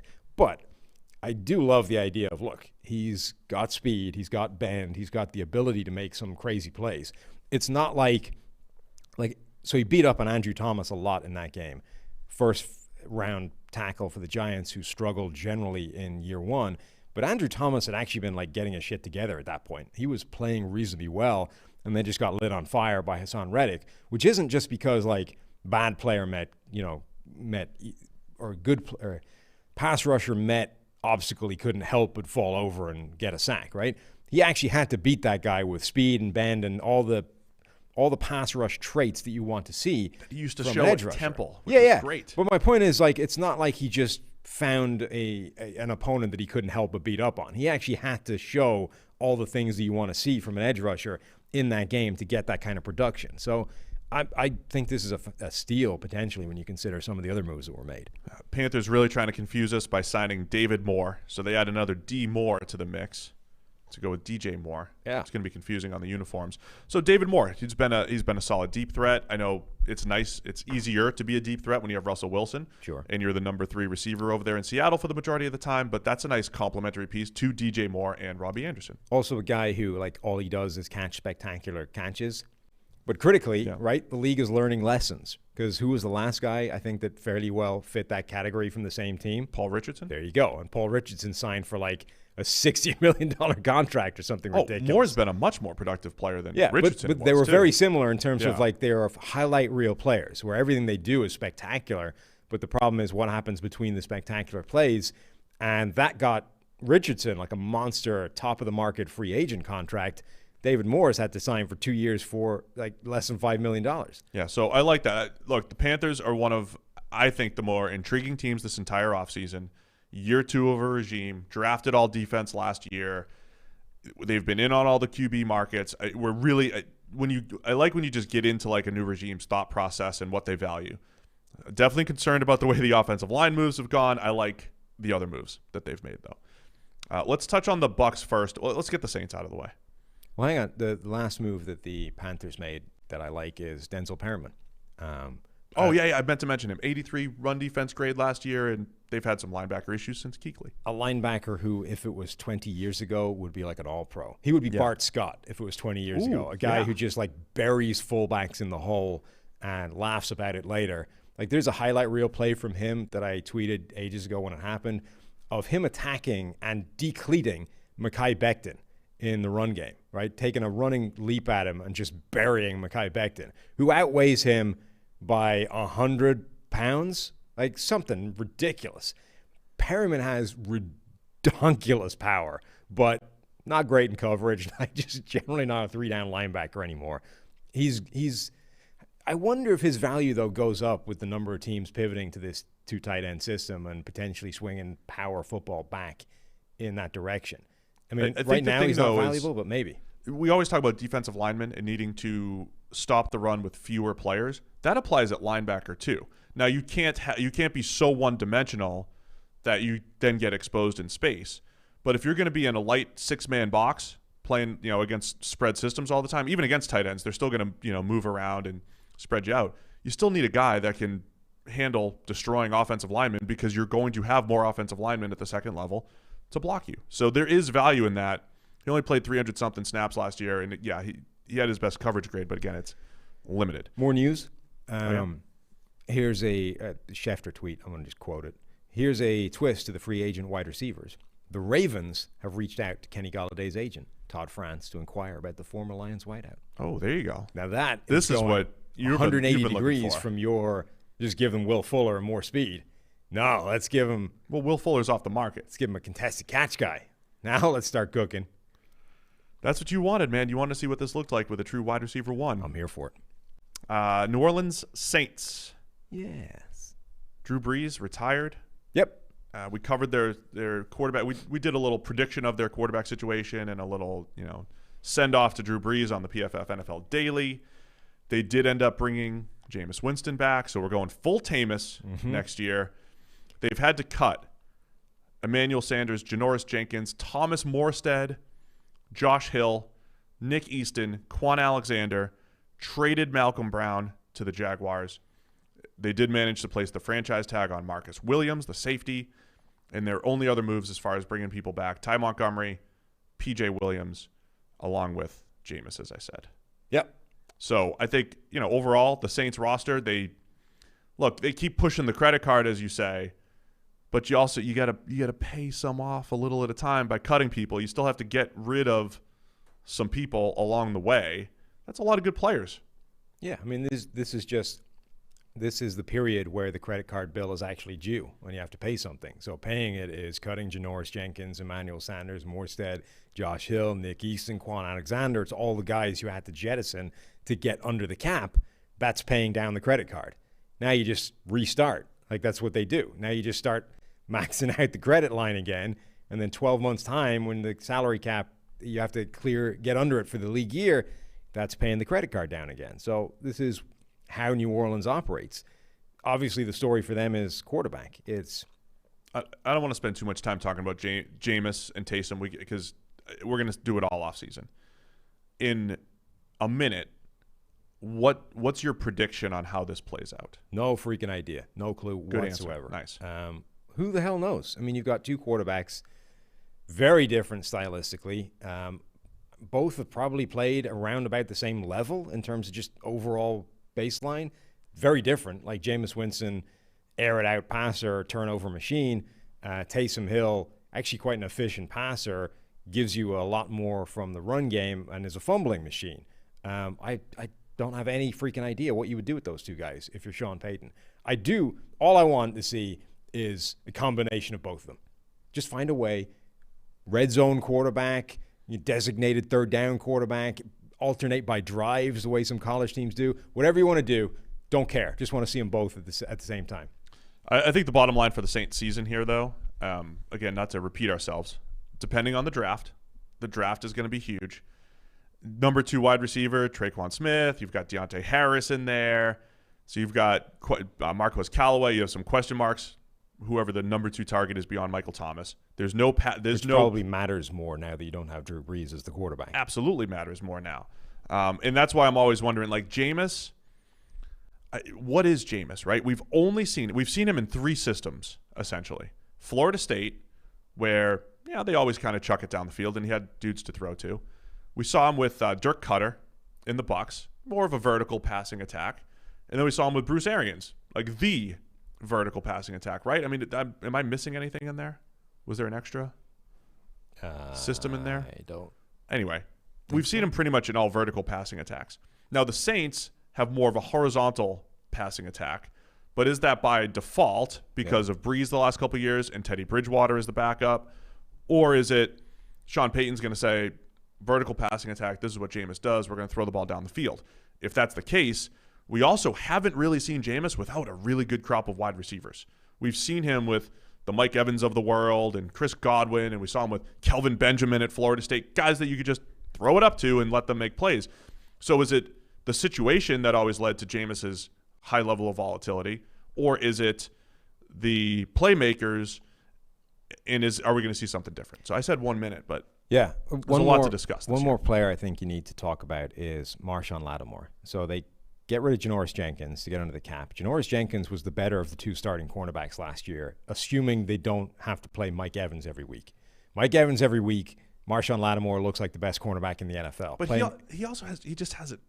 He's matching up with Julio all the time. He's playing against good players. Other receivers, less so. What's interesting, though, is that Marshawn Lattimore's numbers have gotten worse every year of his career, almost across the board. It's actually fascinating. PFF coverage grade, as a rookie, 88. Next year, 76. Next year, 66. Next year, 60. 59.7. So it's gotten worse every year. Overall grade, the same thing. Passer rating allowed has gotten higher every year. 51, 86, 90, 103. Touchdowns given up has gotten worse every year. None as a rookie. 2, 3, 8 this last year. Every number of his essentially has gotten worse every single season of his career. And now you're looking at him going, well, is he our superstar number 1 corner that we need to hand the bank to? Or at some point, do we say this needs to arrest and go back in the other direction? Otherwise, what are you doing for us here? What the Bengals did was essentially say, we're not going to pay William Jackson. We're going to pay Chidobe Awuzie, league average corner, and Mike Hilton, above average slot corner, for the same price as William Jackson. The Saints, given some of their cap constraints that they always get to, might actually have that decision on their hands. Yeah. Trade a Marshawn Lattimore and take that money, or just don't sign him and take that money and spend it on 2 players instead of 1. Interceptions, almost the same thing. 5, 4, 1, then 2. If you'd flip those around, they would have been worse every year as well. So, yeah, there's just a lot of pressure on, finding a second corner, finding more playmakers. Adam Troutman is the starting tight end at the moment. He did a nice job as a run blocker last year, as a rookie. Also as a receiver, caught some passes. Like, he was efficient, just didn't get much opportunity. So it's going to be, kind of like a youth movement over here with the Saints, and see what they end up doing going forward. Tampa Bay Bucks. They're a lot like the Patriots from a year ago. It's like, all right, now your Hall of Famer's gone. Let's see what you can actually do without that crutch. Oh, yeah, absolutely. I mean, I think. Now, we've seen it more with the Patriots or with the Saints because Breeze has missed a lot of time the last couple of years. So we've seen them go undefeated with Teddy Bridgewater, et cetera. But now it's like, all right, let's see. What do you want to do with Tamus? Yeah, what does that look like? Peyton and Breeze came in. They were together. That was since 2006, essentially. It's a long time. We'll learn a lot about a lot of people there. Tampa Bay Bucks, their story is just bringing everybody back. Franchise tag on Chris Godwin. Re-signed Levante David. Re-signed Shaq Barrett. Re-signed Kevin Minter. Re-signed Rob Gronkowski. And re-signed kicker Ryan Suckup. Well, that's the one that pushes them over the edge. This is – I mean, it's a great offseason for them. Good job, right? They won a Super Bowl. Now they've managed to retain everybody that they've wanted to retain so far, with Antonio Brown still out there on the open market and potentially another one to come back and add to the party. They've also – like the one move that might be left for them to make or to get involved in is a guy like James White, a receiving running back, not just – Leonard Fournette and Ronald Jones came up big for them down the stretch, but neither one of those guys is a good receiver. They both seem to fight the football in terms of catching it. So bringing in a guy like a James White, who's like a designated receiving back, would, I think, be a really good move for them. And it wouldn't cost much, which is why I'm saying it's a good move. I think James White is a no-brainer. Antonio Brown, I still think, is a big one too. Again, he brought that versatility when Mike Evans got hurt. Antonio Brown could step up. He was their number one receiver for stretches. Yeah, just if you're trying to ensure that you're going to win another championship and make sure that all the edges of the roster are solidified, Antonio Brown helps. Now, if they don't have Antonio Brown and it's Mike Evans, Chris Godwin, you got Scotty Miller out there. You have Tyler Johnson in year 2 who showed flashes. Could he do Antonio Brown type of stuff or at least be a wide receiver 3 with Scotty Miller as the deep threat? Absolutely. And then we'll see what happens at tight end. O.J. Howard coming off of injury.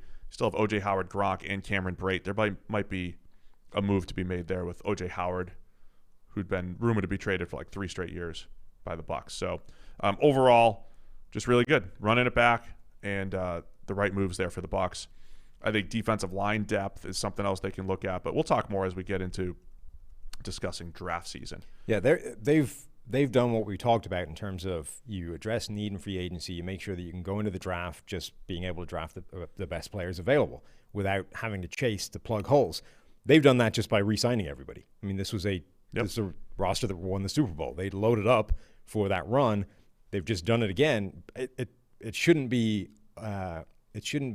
overlooked how hard it is to do that, to get everybody back. That's not an easy thing to do. I think it probably does speak to the power that Tom Brady and chasing rings has, that, hey, look, most teams you're going to see 1 or 2 of those guys walk out the door.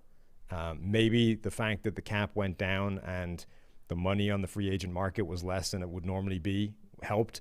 But I think the power of Tom Brady to keep a group of players in the same place is significant and not to be overlooked.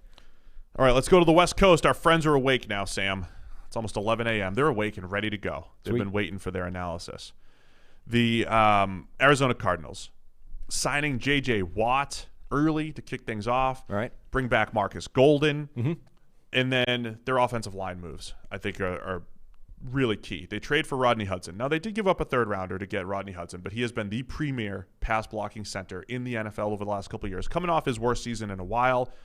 But, man, that is good. They were hard in on the Corey Linsley sweepstakes. They were in there. And they lost. That was the top center on the market, so they get Rodney Hudson, had to give up a 3rd to get him. And then bringing back Kelvin Beachum, just the type of move that PFF loves because he's always just been one of the better solid pass protectors in the league, and they bring him back as the starting right tackle. A lot of good stuff in Arizona. Yep, I like all of those moves. I think Hudson is a no-brainer. They got a 7th-round pick back in the trade, so it's not quite as catastrophic as just a 3rd. But that's a great move. I mean, even if he's on the decline, it's more about short term. It's more about just locking up that position, making sure it's not a problem. solidifying an offensive line in front of Kyler Murray and making sure that he has the ability to get cooking. The defensive front should be a lot better next year because now you've got Chandler Jones healthy. You've got Marcus Golden coming back. You've got J.J. Watt in the building. Remains to be seen what they're going to do with him in terms of alignment and how they're going to deploy him. But in theory, J.J. Watt can still be a very devastating plus player for them up front, particularly surrounded with those other guys.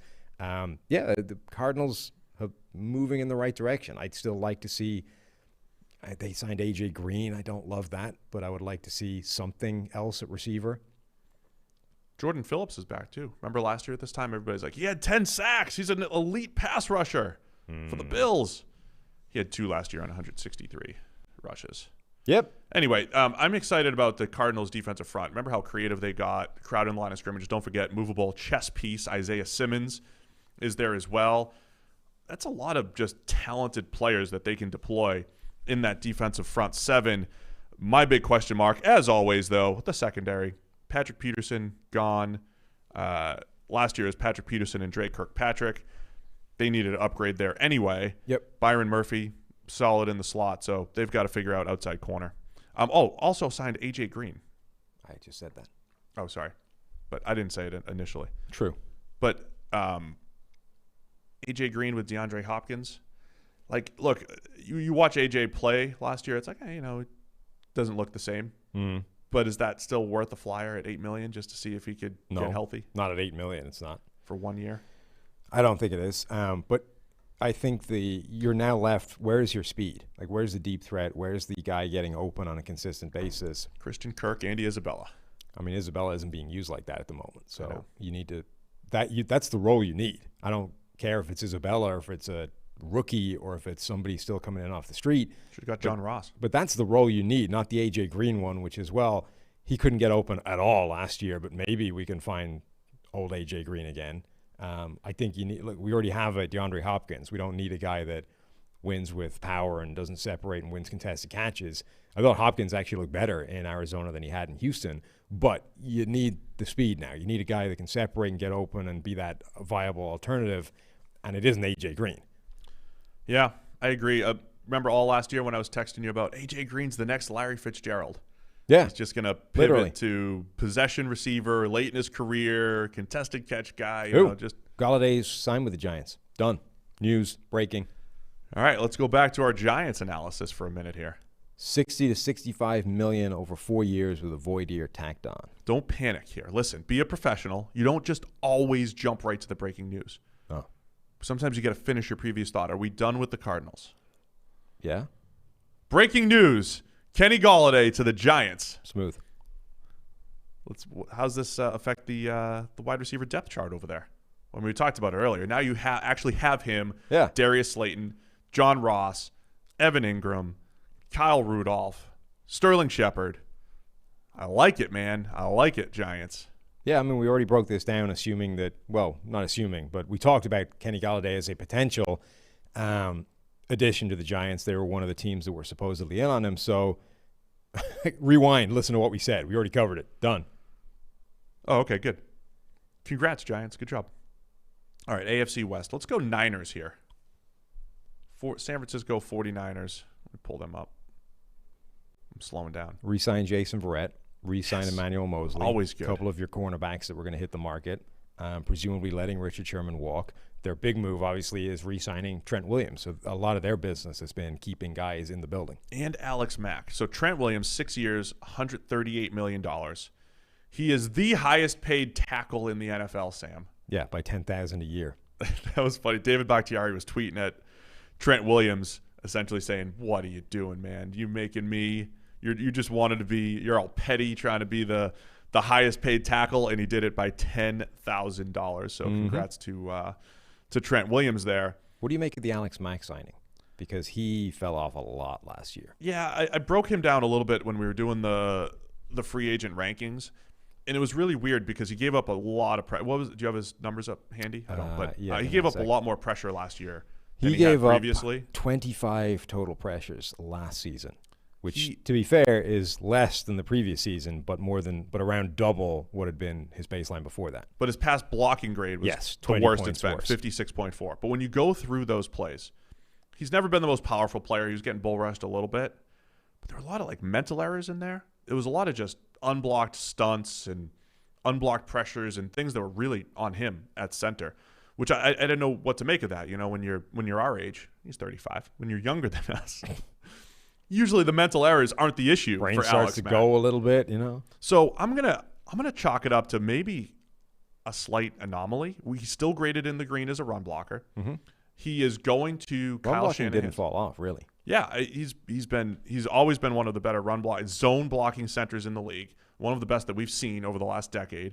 This is the third time he's now played under Kyle Shanahan with Cleveland and then with Atlanta. And remember, like friend of the show, Joe Thomas, was talking about how he's one of the craftiest players he's ever played with in terms of being able to, like, you know, get defensive linemen to jump off, or, you know, tricking them a little bit with what he's doing and how he's setting up and movements, and just generally making their life miserable and guessing wrong with all the tiny little nuances to technique and things that you don't pick up. That's Alex Mack. So that part should remain good. One thing I wanted to say, like, the reason the grade is so much worse, despite actually giving up less pressure than the year before, I mean, just number one, look at the number of pass blocks. 2019 gave up 29 total pressures, but on 803 pass blocks, including the playoffs. 2020 gave up 25 pressures, but on 633, so 170 fewer pass blocking plays. The Kenny Golladay thing is not official. Not official. God damn it! You need to speculative only that he might end up with the Giants, as we thought earlier.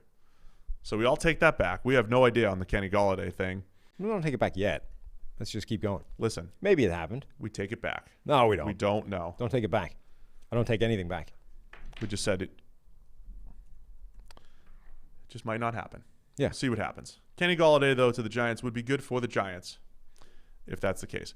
I love the Alex Mack move. I am a sucker for mid-30s offensive linemen who are good at one point, and I feel like that's always worth the risk.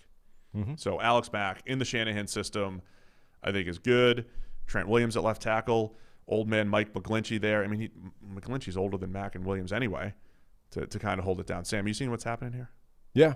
Yeah, follow along. Not official. Don't speak out of turn. But we're not taking it back. Don't speak out of turn.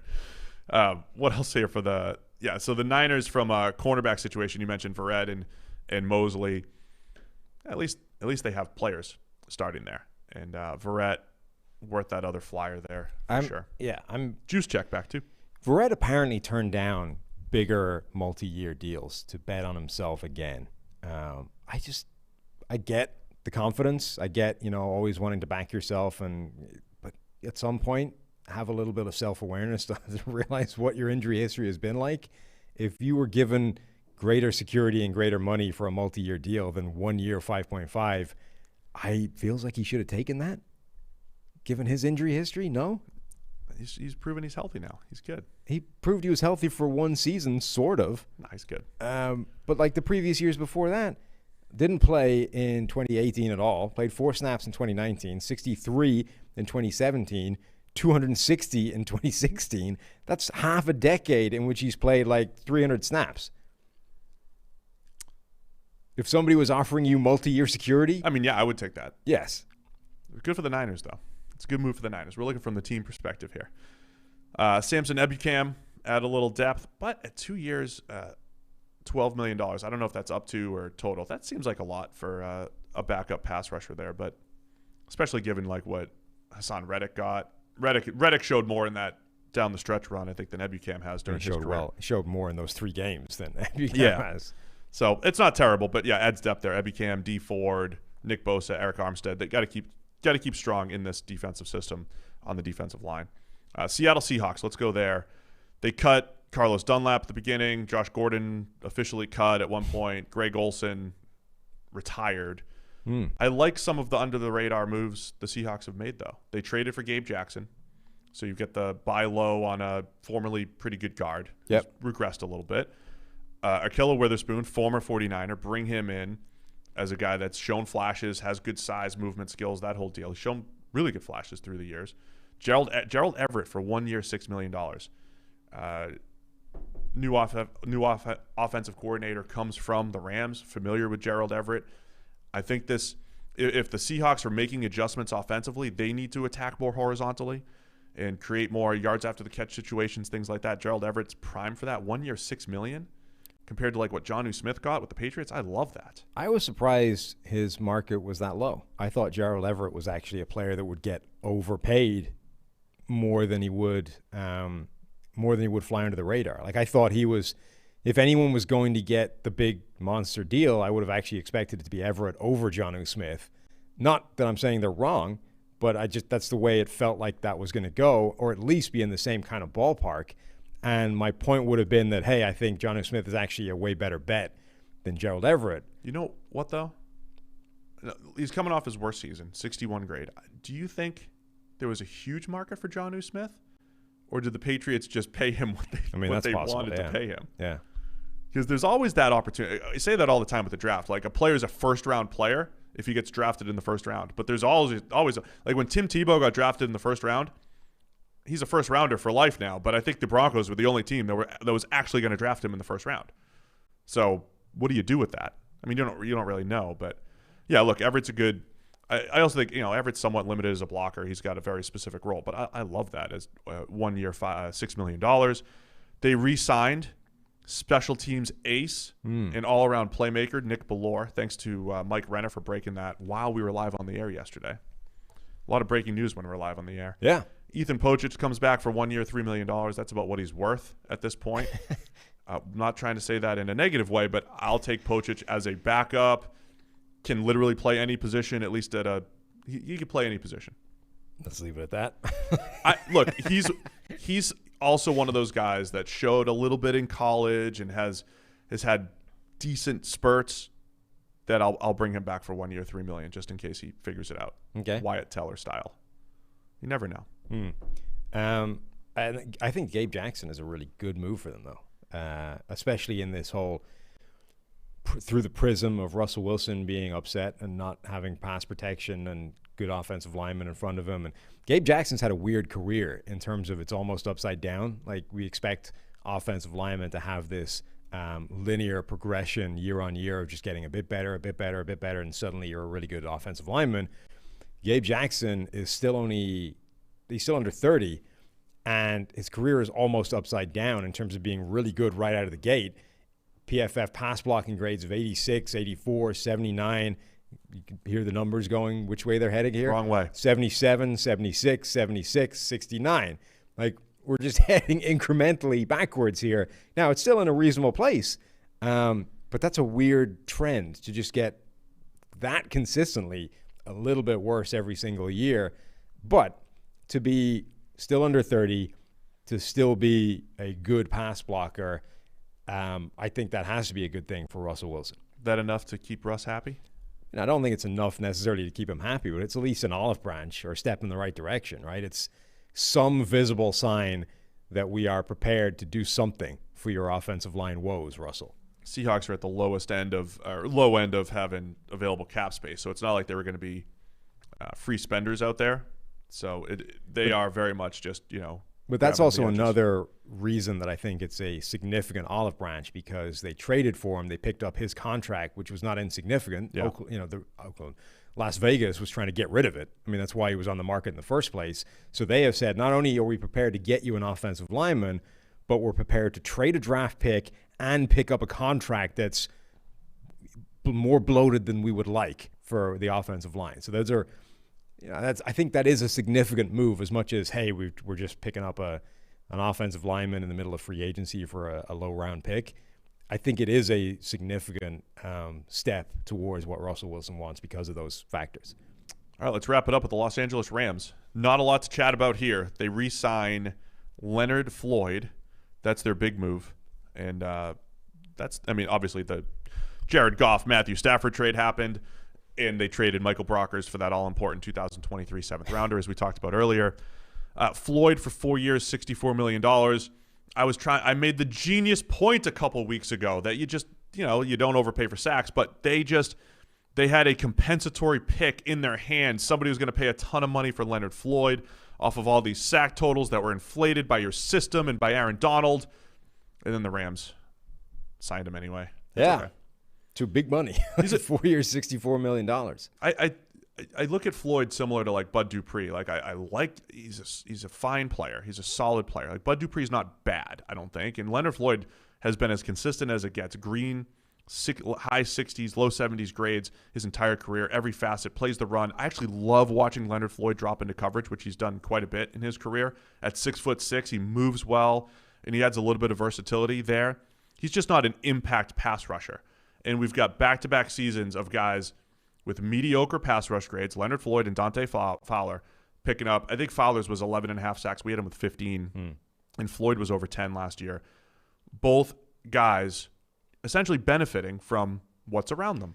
So, yeah, 4 years, $64 million just feels like a lot for Floyd given what we've seen and the consistency that we've seen in his career. It is, and I don't love it because of that, but I think what they're doing is essentially trading opportunity costs for certainty.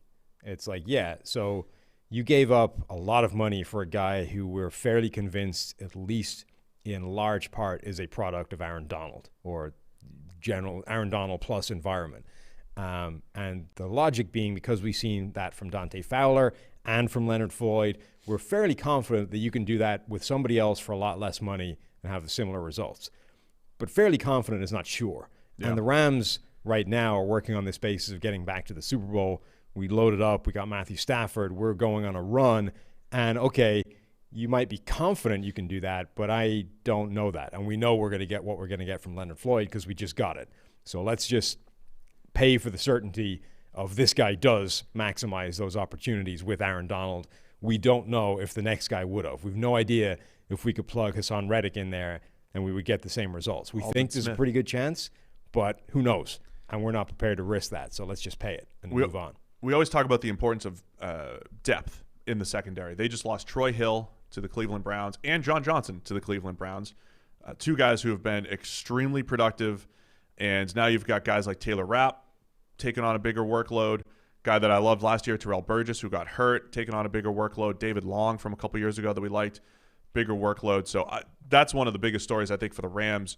How are these young players who have all played good football at some point in their career, how are they going to step up and replace the Troy Hills and John Johnsons of the world? It's an interesting test for that talent process, particularly at cornerback. What we've been saying is that, hey, Jalen Ramsey's role allows you to go target these guys as like undrafted free agents or players that, you know, have shown really good stuff in college but might be undersized or don't generally fit your prototypical measurables in the NFL. But as long as you have a Jalen Ramsey and you can keep them away from a DK Metcalf, they don't need to. That's what Troy Hill and then Darius Williams have been able to do. Now you're losing a Troy Hill. Can you replace that with another one of those guys? And do you even need to do anything more than just like pick up an undrafted rookie this year to achieve that? More breaking news here. Actual breaking news? Well, just official some confirmation on your previous hypothesizing. Riley Reif says he will play right tackle with the Bengals. There you go. So Jonah Williams at left tackle, Riley Reif at right tackle. I think this is a big story because, you know, Bengals fans have been watching Oregon film all year thinking, oh, Penei Sewell's the next guy. He's the next guy. And now, I don't know that it keeps you away from that. All I'm saying is I think it opens up the possibility for a Jamar Chase, Joe Burrow reunion, or at least a wide receiver type of pick there. I might just be so offense focused here. Or Kyle Pitts. Bengals have a huge, you know, Kyle Pitts is really a fit for every team in that top 10. When you start to think about, oh, would Kyle Pitts, what would he do to this passing attack? Oh, he would help. I mean, he's a fit for every team everywhere. He really is. Except like the Bucs, they would just use him as an inline tight end and say, he's a tight end. Well, it's not to say he wouldn't be wasted some places, but he's a fit everywhere. He's definitely a fit everywhere. That's everybody in the NFC, right? We forget anybody? I mean, hope not. We've never forgotten anybody. We'll have to do an emergency fourth podcast this week if we forgot anybody. Go to the daily for the team we missed. Yes. We'll do an extra daily if we missed your team. Anyway, thanks to everybody for tuning in. It was the NFC review. Go check out our AFC review yesterday. It's just awesome, fun football discussion. It's great watching teams build their roster, see strategies unfold. There's still a lot more to come. Go check out the daily as we break down all of the best available free agents this week or right now. Go subscribe to the PFF Daily. And don't forget, Free Agency 30% off all of your PFF subscriptions, PFF Elite or Edge, 30% off using the promo code FreeAgency30. So that's your homework right now. Free Agency 30. Homework. Wow. PFF Daily. That's what you got to do by Monday. Hit me up on Twitter if you did either one of those things or both at PFF_Steve. Free Agency 30. PFF Daily. All right, we'll be back Monday with even more free agency recaps and review. Wave, Sam. Wave, Steve.